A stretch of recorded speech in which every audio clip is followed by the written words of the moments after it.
અમદાવાદમાં ફટાકડાની ફેક્ટરીમાં આગ અને મોતનો મુદ્દો છે। વસ્ત્રાલની સીમમાં આવેલી ગેરકાયદેસર ફેક્ટરીને તોડી પડાઈ છે। જી હા, ગેરકાયદેસર ફટાકડાની ફેક્ટરીને તોડી પાડવામાં આવેલી છે। રોનક ક્રેકર્સ નામની આ ફેક્ટરીને તોડી પડાઈ છે। પરવાના વગર કોઈ પણ ધારાધોરણ વગર જે છે અહીંયા ફટાકડા બનાવવામાં આવી રહ્યા હતા, જે હવે નહીં બને અને અહીંયા અત્યારે જેસીબી દ્વારા અલગ બે જેસીબી દ્વારા જે છે કુલ 3 જેટલી ઓરડી હતી, એક શેડ જે છે તે તોડી પાડવામાં આવી રહ્યો છે।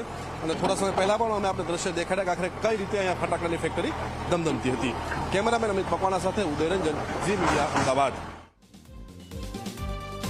જોઈ રહ્યા છો અમદાવાદમાં ફટાકડાની ફેક્ટરીમાં આગ અને 10 નિર્દોષ લોકોના જે મોત થયા।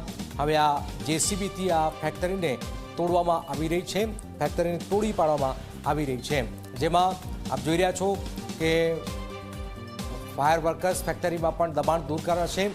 ચુસ્ત પોલીસ બંદોબસ્ત સાથે એએમસીએ આ કામગીરી હાલમાં હાથ ધરી છે।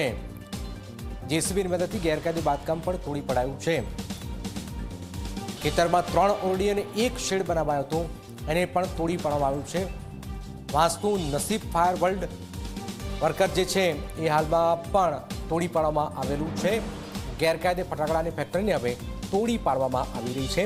આપ જોઈ રહ્યા છો વસ્ત્રાલ અને વાંચમાં ગેરકાયદે બાંધકામ પર બુલડોઝર ફરી દેવામાં આવ્યું છે। રોનક ક્રેકર્સ નામની ફેક્ટરી હવે તોડી પાડવામાં આવી રહી છે, કારણ કે અનેક જે ફેક્ટરીઓ છે ખુલ્લેઆમ બેફામ, નિયમો તો છે જ નહીં, પાળાતા નથી, લોલ ચાલી રહ્યું છે। આ સ્થિતિની વચ્ચે વધુ દુર્ઘટનાઓ ન સર્જાય તેને લઈને હાલમાં આ જે ફેક્ટરીઓ જે છે એને તોડી પાડવામાં આવી રહી છે। વસ્ત્રાલની સીમમાં આવેલી આ ફેક્ટરીને તોડી પાડવામાં આવી રહી છે।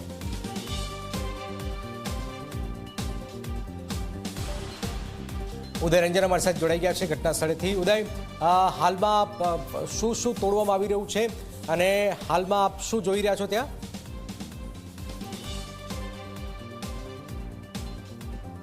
ઉદય,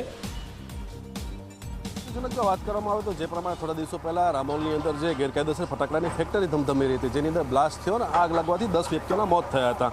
જે બાદ રામોલ વિસ્તારની અંદર આ જે ઘટના સ્થળ હતું એની આજુબાજુમાં પણ આવા પ્રકારની અન્ય જે ફેક્ટરી ધમધમી રહી હતી એ જે પ્રમાણે પોલીસ દ્વારા ઓળખી કરવામાં આવેલી છે। અને એએમસી અને પોલીસ દ્વારા અત્યારે તમે જોઈ શકો છો કે જે ખેતરની અંદર અલગ ઓરડીની અંદર જે ગેરકાયદેસર ફટાકડાની ફેક્ટરીની અંદર ફટાકડા બનાવવામાં આવી રહ્યા હતા, આવો બનાવ ફરીવાર ન બને એ માટેથી જોઈ શકો છો કે જેટલા પણ શેડ હતા, જેટલી પણ ઓરડી હતી એ અત્યારે તોડી પાડવામાં આવી રહી છે। અને આ પ્રકારે આ જે અત્યારે જે જગ્યા ઉપર તોડફોડ અને જે ડિમોલેશન ચાલી રહ્યું છે એ રોનક ક્રેકર્સ કરીને કંપનીના નામથી ચાલતી હતી।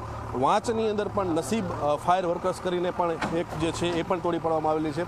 તો આ આખા દ્રશ્ય તમે જે અત્યારે જોઈ રહ્યા છો, જેની અંદર zone 8 DCP, ACP Yuvrajsinh Gohil સાથે તે રામોલના પીઆઈ આ સહિતનો આખો સ્ટાફ જે છે અત્યારે આ સ્થળ ઉપર કાયદોની વ્યવસ્થા જળવાઈ રહે માટેથી તમે દ્રશ્યો જોઈ શકો છો। જે બીજી એક ઝૂંપડી હતી એ પણ અત્યારે જેની અંદર ગેરકાયદેસર બાંધકામ કરીને ફટાકડા બનાવવામાં આવતા હતા એ પણ તમે જોઈ શકો છો અત્યારે તોડવામાં આવી રહી છે।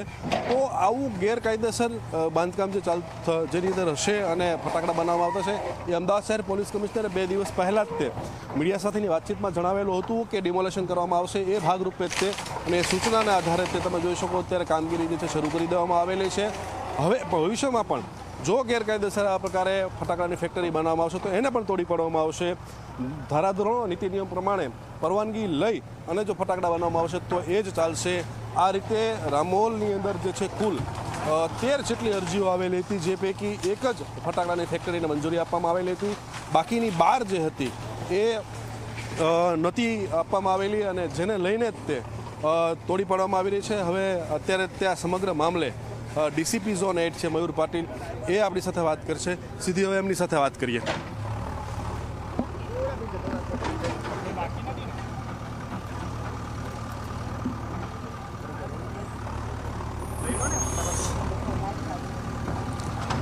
આજે વસ્ત્રાલ ગામના સીમમાં આવતા ફટાકાના ગેરકાયદેસર ફેક્ટરીઓની તોડફોડ અહીંયા લેન્ડ ઓનર્સ દ્વારા કરવામાં આવે છે। આ ફટાકાની ફેક્ટરીઓનો લાયસન્સ 31 માર્ચ 2026થી એક્સપાયર થઈ ચૂક્યો છે અને તેમ છતાં આ ફેક્ટરીઓ અહીંયા ચાલતી હતી। એના વિરુદ્ધ જે જગ્યાના માલિકો છે એમને જે બનાવ વસ્ત્રાલ ગામની સીમમાં છેલ્લા 2-3 દિવસ પહેલાં બનેલો છે એ જોઈને આ ફેક્ટરીઓને તોડવાનો નિર્ણય કર્યો છે. અને આ તોડવાના નિર્ણયમાં જ્યારે આ જેસીબીથી તોડવામાં આવે છે ત્યારે કોઈ અનિચ્છનીય બનાવ ન બને એના માટે અહીંયા પોલીસ અને એએમસી દ્વારા દેખરેખ રાખવામાં આવે છે.